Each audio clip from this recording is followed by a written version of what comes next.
Estamos conectados y para charlar un rato aquí en el programa con el doctor Claudio Javier Regazzoni, médico, consultor en sistemas de salud y organizaciones. Como dije, bueno, fue concejal y candidato a intendente de Almirante Brown y hoy es, bueno, director del equipo de Desarrollo Humano y Salud Global del CARI, del Consejo Argentino para las Relaciones Internacionales, que justamente esta semana, bueno, el CARI estuvo organizando un encuentro virtual con un análisis muy profundo de toda la situación actual. Claudio, un gusto recibirte allí, me imagino en tu casa, ¿no? Entrando en tu Buenos casa. días, entrando en tu casa. ¿Cómo estás? Hola, ¿qué tal? ¿Cómo le va? Carlos, acuérdate que Claudio es el corredor, yo me llamo Carlos, Carlos. pero todo el ¿Qué mundo me dije, dice Claudio? Claudio. Dijiste Todo el Claudio. mundo No, me dice Claudio. en realidad es como lo que le pasa a él. Ah, Él es y a Carlos. mí me dicen Claudio. No, a mí todo el mundo me dice Claudio, pero mi nombre es Carlos. Sí, a mí me Jean llaman. Claudio era el corredor. No, Bueno, no, no, es un tema de otro. Hola, Carlos, ¿cómo ¿cómo va estás? Un bien? gusto verte en tu casa, porque te leemos en los libros, en los Ujú. artículos, y gracias por dejarnos entrar ahí. Alguna vez lo tuvimos en el año Yo, 2008, creo que estuviste en el estudio en otra radio que nos viniste a visitar y hablamos justamente del tema de tu libro, en aquel momento. Pero bueno, después pasaron muchas cosas, tu vida política, digo, vinculada a la política desde el costado de la salud, pero también la intención de ser intendente de tu partido. Y hoy, trabajando en el CARI justamente con un enfoque muy particular respecto de la situación que se está viviendo y de las desigualdades que también el mundo refleja en esta coyuntura vinculada a la salud, ¿verdad?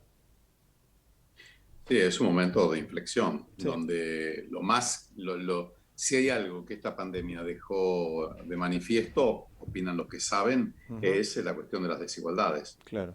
que la trayectoria tiene que cambiar. Ujú. Como venía configurándose la economía mundial, la política global, no podía seguir, o por lo menos mostró ser muy ineficiente en esta Mm. pandemia y muy negativa.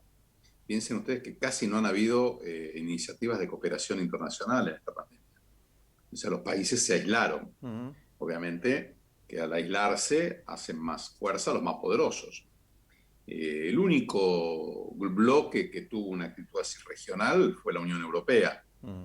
y también con serias dificultades. sí, en Italia Más, todavía no En- reciben vacunas, por claro. ejemplo. Nosotros tenemos sí, graves amigos problemas. en Italia y la vacuna no está en la agenda, Mm. porque no les llega a Mm, ellos. así es hay un momento, es un momento de inflexión, y bueno, yo creo que es necio creer que no va a cambiar, que no van a cambiar las cosas. Para mí ya hay cambios. Ujú. ¿Y por qué lo digo? Porque si se empobreció la mitad de la gente que vive en tu barrio, las cosas no pueden ser igual que antes. Claro.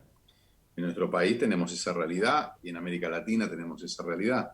Entonces, los fracasos que estamos viendo del Mercosur, Mm. al final del camino, responden a esa forma en que el mundo se está desarrollando ahora, que Ujú. es aislados, mirándonos hacia adentro, Mm. con diferentes resurgimientos de unos mal llamados nacionalismos en la vacuna, en el manejo de la frontera. Y bueno, yo creo que el futuro ahí, eso va a dar origen a serios cambios sociales. Ujú.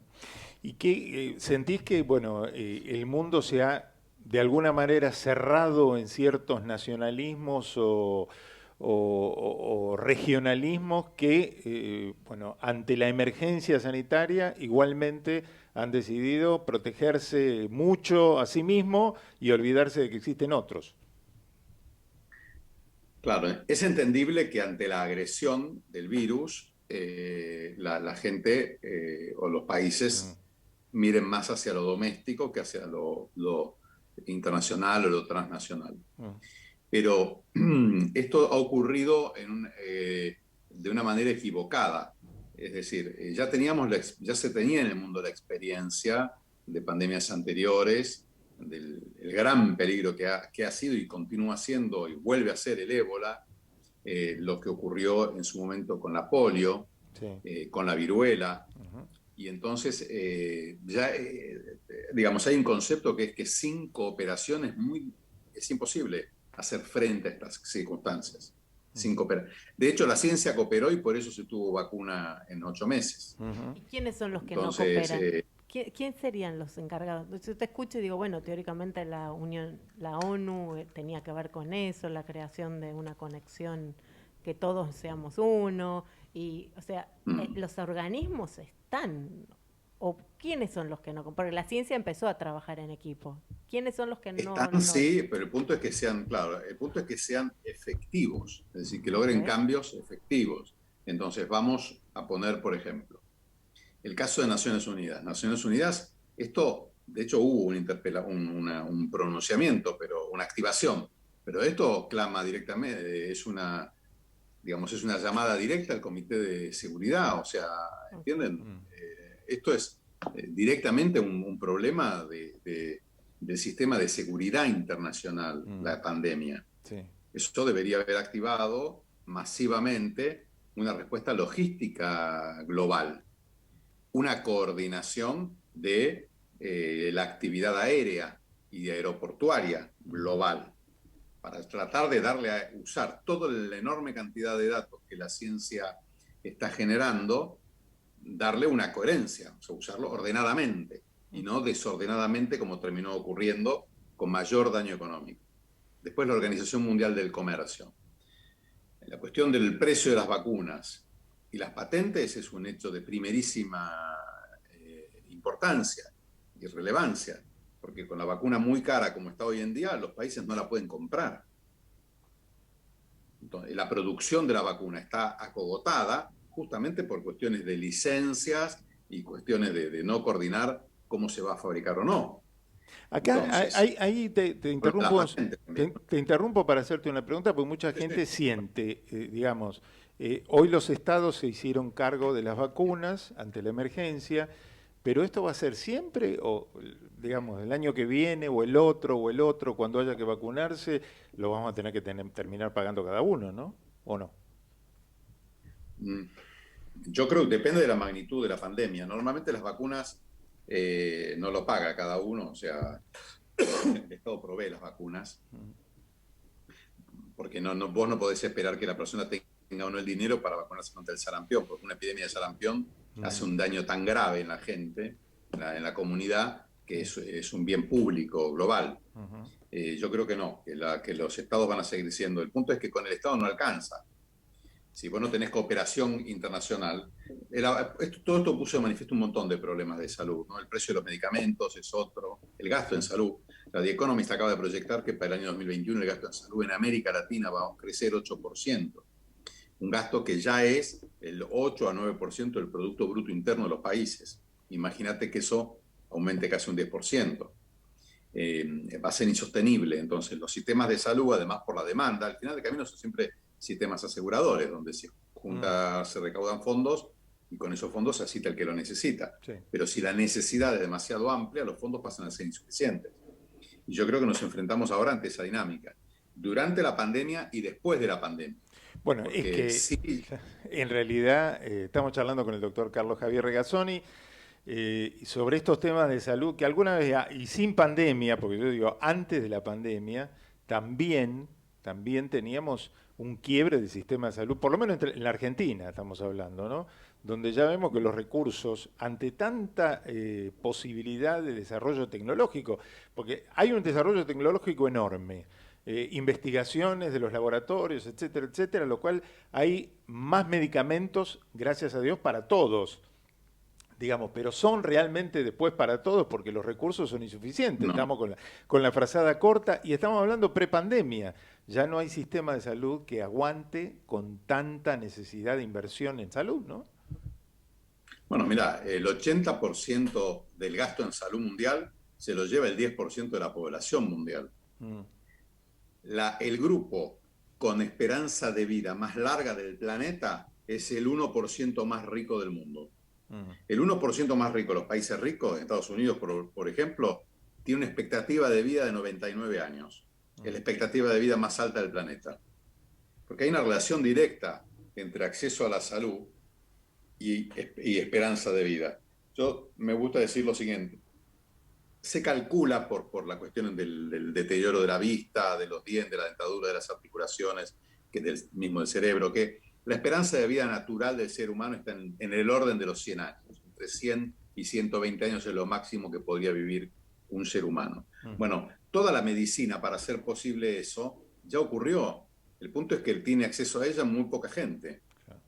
El gran desafío para toda la innovación científica es hacer que todos esos remedios extraordinarios que existen sean masivamente disponibles. Y te estoy escuchando, ¿no? 100 años, cuánta gente, que es un poco lo que está pasando, cuánta gente había en el planeta y esto que está pasando, ¿no? ¿Quién va a quedar en vida y en muerte? Y entro ahí en esto que tiene que ver con un horizonte, el futuro, con estas pandemias, sin vacunas para todos, con una proyección de 100 años. Hay gente que a lo mejor va a vivir menos años, porque si llegamos con esta economía, No, hoy ocurre. No, la no expectativa de vida en varios países de África es 47 años, 47. que es casi como la del hombre neolítico. 47.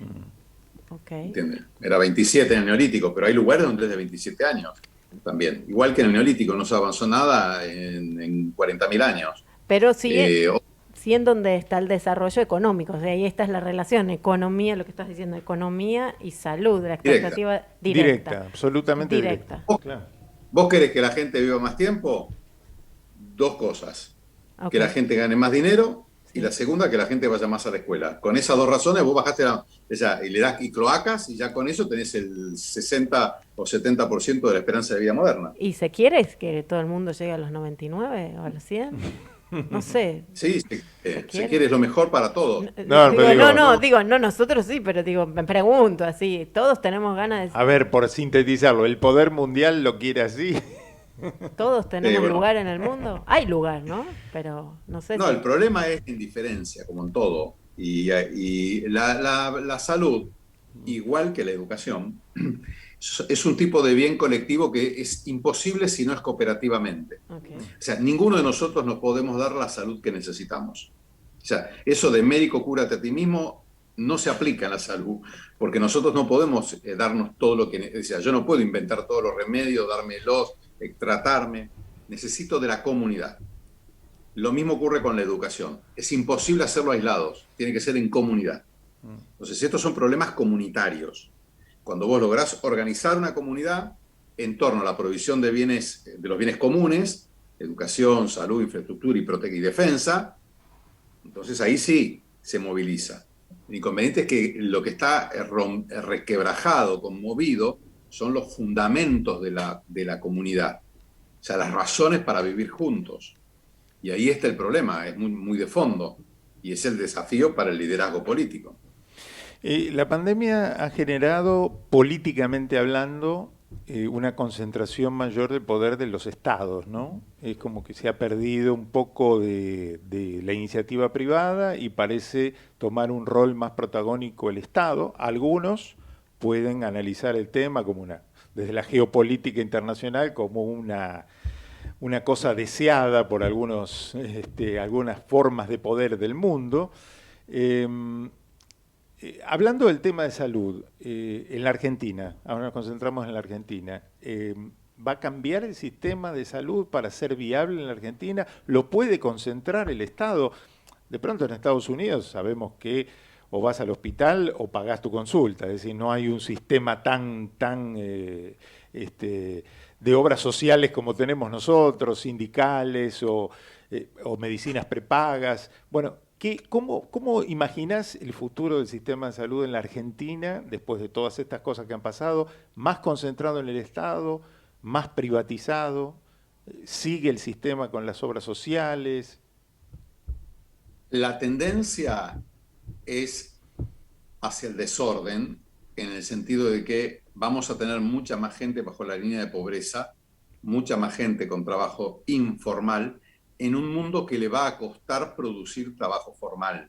O sea, no es que van a venir las empresas acá, van a abrir fábricas y vas a solucionar el problema del empleo, porque las fábricas hoy cada vez emplean menos gente. O sea, las empresas que antes generaban 10.000 puestos de trabajo, hoy generan 10 puestos de trabajo. Y con el home office va a ser peor eso. Dicen los que saben que el futuro es ese. Entonces, tenemos un gran desafío. Ese desafío solamente es superable mediante la cooperación comunitaria, que va a poner las reglas que hagan falta y va a poner la tecnología y el conocimiento que haga falta para superar eso. Ante esta realidad de mayor gente en la informalidad y mayor dificultad entonces para recaudar los fondos, hay un gran desafío por delante. Y a mi entender, el desafío ese tiene que ser abarcado no de así un todo o nada, o sea, no tratar de borrón y cuenta nueva porque nos vamos a poner el tren de frente. Tiene que ser abarcado yendo al grupo que tiene el problema. No, ese grupo es específicamente el PAMI, por la enorme demanda de servicios de salud que tiene, por la edad de la población, y las personas sin cobertura. En el PAMI, que hace una cantidad enorme de reformas, y en la gente sin cobertura, a mi entender, hay que hacer un sistema, un servicio nacional de salud. Recuperar un poco la idea que tenía Ramón Carrillo, que es la idea de Beveridge o Beveridgiana del sistema de salud inglés, pero entendiendo las nuevas capacidades que se pueden introducir. Altísima tecnología, altísima velocidad, bajar costos abismalmente, o sea, armar algo verdaderamente muy, una organización de élite. Muy como era Argentina, como era Argentina, te escucho y me acuerdo que acá estaban las tecnologías más avanzadas, éramos los pioneros antes de los 60, Sí. ¿no? O antes de los 50 o de los 40. Esto que estás contando Pero existió en la una Argentina. Claro, existió en su momento en la tecnología de ese momento. Claro. Después Pero agregale una tecnología más, que es la tecnología de las tecnologías, la más importante de todas. La tecnología que hace importante todo lo demás, que hace posible todo lo demás. La tecnología de la organización. Ok, esa es la que hay Si que seguimos entrenar. siendo un país de desvolados, disculpen la palabra, Sí, no vamos a poder, o sea, ¿sabe la cantidad de tomógrafos que están sin usar o sí. mal usados? ¿O de resonadores que están sin usar o mal usados en los hospitales públicos del país? La cantidad de equipos que se vuelven obsoletos o que son usados 2 veces por semana, 2 horas. ¿Por qué? Por no organizar el sistema. La organización es todo. Y yo creo que acá, por eso insisto tanto, tenemos que organizarnos. aprovechamiento de O los sea, recursos, el ¿no? Claro. desafío es armar, diseñar una organización con una cantidad de herramientas de dinámica de grupos, teoría de juegos, tecnología, que hagan posible que una organización funcione como, pero un ejército, mejor todavía. Porque ese es para la construcción, no para la destrucción. Bueno, para muchas de estas cosas hace falta la política, por eso le pregunto a Regazzoni, hombre, ahora, la intención, por ejemplo, de ser candidato a intendente, y no sé si vas a seguir intentándolo, con la política o utilizás la herramienta política para implementar todos estos cambios, o especializándote en el tema de salud, te encontrás con la barrera de la política y por eso la búsqueda de la política. No sé si se entiende bien, o sea, la intención porque a veces los técnicos se quedan con todo su conocimiento, pero la política te dice hasta acá y no se puede implementar, ¿no? Vamos al caso específico de la medicina. Desde Platón, la política es la salud del pueblo. O sea, la cura, el médico de la Argentina es el presidente. Es el que cura o enferma, al final de cabo, o no cura. Platón mismo en la República identifica a la salud, a la medicina como una ciencia eminentemente política y al Estado como el gran curador, digamos, usa esa metáfora. De ahí para acá, Virchow en el siglo XIX, todos los grandes sanitaristas, todos los grandes pensadores de la salud pública, la Revolución Francesa misma, han visto en la organización política el componente indispensable para la salud de los pueblos. Lo voy a decir de otra forma. No se puede dar salud a los pueblos sin algún grado de salud política, en su política. Si la gente no participa democráticamente porque ve coartados sus derechos, no va a ser menos sana. Lo mismo ocurre con la instrucción pública. Si no hay instrucción masiva, si no la escuela no es masiva, y si no es de alta calidad, y si la gente no se recibe, no se puede generar condiciones para mejorar la salud colectiva. Después está el sálvese quien pueda. Una persona agarra y se atiende en un sanatorio o un hospital de primera línea en Argentina y tiene la misma salud que en Estados Unidos, pero que en un buen hospital de Estados Unidos. Pero eso no alcanza.